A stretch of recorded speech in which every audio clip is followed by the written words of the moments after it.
Ananta English Recruitment, game system planning, gameplay planning, game AI planning, game mission planning. Honestly, it sounds like the game still has a long way to go. I'll be very surprised if it comes out in 2026. That very well might be true. Here's a Reddit thread linking to the Ananta official subreddit.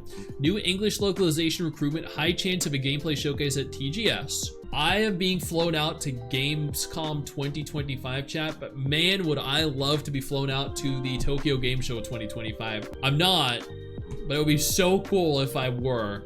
I'd love to be flown out to every single game show around the world, but it's really cool I'm being flown out to Gamescom to do sponsored content and showcases for games, because Papa Stix is just getting that big and that cool, chat. A lot of companies want to work with Papa Stix for a lot of different things. Gamescom has the bigger audience. I hope so.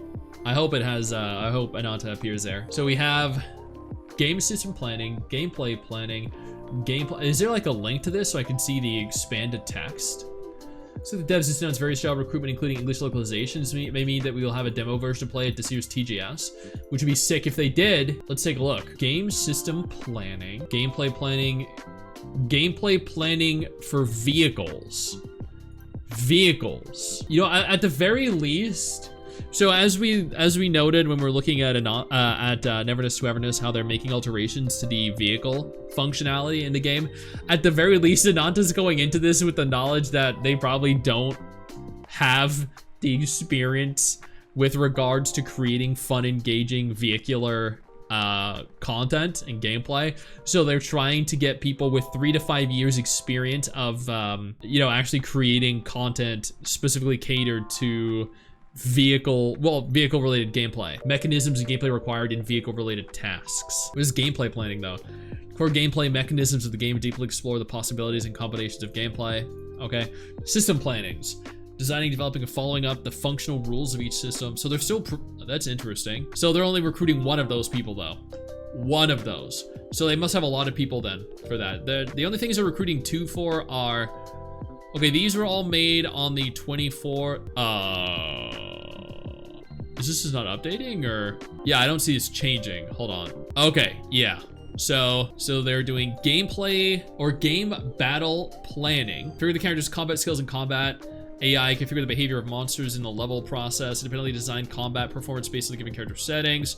Find points to be optimized in combat. Okay, so that's just, okay, basic combat. Senior experienced level planner. Design planning, white box construction, subsequent production follow-ups of the large map or box level. Okay, pretty basic. We have a game copywriter, game worldview related architecture and copywriting design and production of plot related outlines, gameplay scripts and copy. So these at the very least are all very basic so far. Yep, I will be going to Gamescom. We'll be getting everything we can from there. Chat, y'all still waiting? Y'all still excited for this though, for Ananta? Then we have AI planner. Latest AI papers to be highly sensitive to new technologies. Design, implement random events and exploration content in the open world. Combine the most cutting edge artificial intelligence technology to design and create. Well, this is interesting, chat.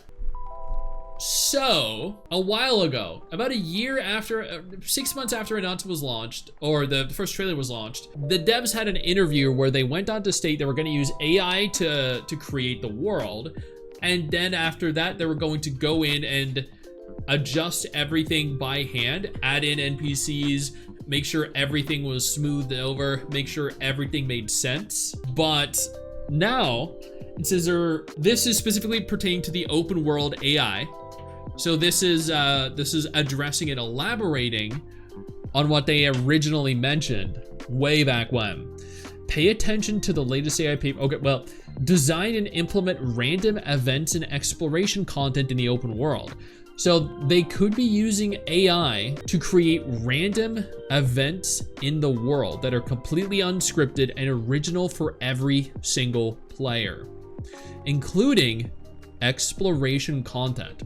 So Wang Yua, I think, which is another game that's similar to Ananta and Neverness, is doing something similar as well. They will use the most cutting-edge artificial intelligence technology to design and create unique, new, intelligent NPCs, intelligent tasks, and other systems and content. So AI to create unique, intelligent NPCs. That's actually very interesting. Random exploration content and open world events, along with unique, intelligent NPCs that are completely controlled by AI. That has the potential to create something unlike anything we've ever had in the gacha space, but at the same time, the potential to be horrible. So I guess you need to wait and see. Before we go any further, I do want to take a moment here to thank all of my incredible patrons over on Patreon and my YouTube channel members who allow for me to continue to do dedicated videos like this every single day.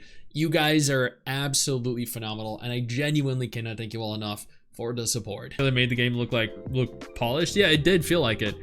Gameplay planning 3C direction. Responsible for the polishing of the basic 3C of the character, standardized and split and customized relevant performance of the character. Efficient using the engine for animation, editing, production. Game AI planning. So not open world AI, game AI. What does that mean? Responsible for the AI framework design and module splitting in the game, including the analysis of mainstream game NPC AI, collaborate and communicate with other departments to design AI behaviors and related functions according to the implementation requirements of AI, such as map NPCs, vehicles, NPC teammates, and narratives. Oh, so actually intelligent NPCs in your team. Holy shit, thank God. Cooperate with the AI support department to promote the orderly implementation of AI requirements. Okay, so that's less bad than I thought it was gonna be. English localization. Responsible for the English localization, translation, and text quality management of the game. Connect with translation outsourcing. Okay, thank God. Thank God they're not using AI for translation, so they're already a step above Hoyo and a step above Infinity Nikki, who are both using AI to translate and localize their games right now. Thank God, man. That can be a good tool to assist with production. It definitely can be, yeah. Morally against it, taking over creative content. I think it's a great way to, as long as you're using it to create like the foundation of something, and then you go over everything with real human beings to make it, you know, seem full of life, then I think it's okay to use as that basis. It's like, you know, copy pasting, right? You copy and you paste something, everything is just automatically inserted into something, and then you can go over it and refine everything yourself. I think using AI as a means to just hit a button and then it's like building, and then you go in and you redesign everything yourself and make it unique. That's fine to do. Gameplay planning, responsible for the design and production of various experience-oriented gameplay and map gameplay tasks in the game according to, okay, what else we got? Mission planning and numerical planning. So these are all kind of just like average things. I mean, English localization. I feel like there were some things here that we definitely didn't know were coming, or at the very least were being recruited for. So that's actually kind of cool. But the fact that they've opened up all this recruitment is probably an indicator that they're trying to speed things up because they lack the sufficient workers to complete what they want to complete within the time frame they want to complete it. So anyone that thought that you know, the game was going to release in 2025, evidently that's not the case. It might not even release in 2026, I don't know. But at the same time, like with NTE and every other gacha game coming, I would prefer gacha games take their time to perfect everything before releasing and fucking everything up. I know you think that you just hit the end of the video, and technically, yeah, you have. And I know your first reaction is to close out of it at this juncture, but don't. No, instead, I urge you to take a moment here and click one of the videos on screen that are coming up in just a moment so you remain up to date with everything going on in the gacha genre. Trust me, you're not going to regret doing so. Stay flaccid.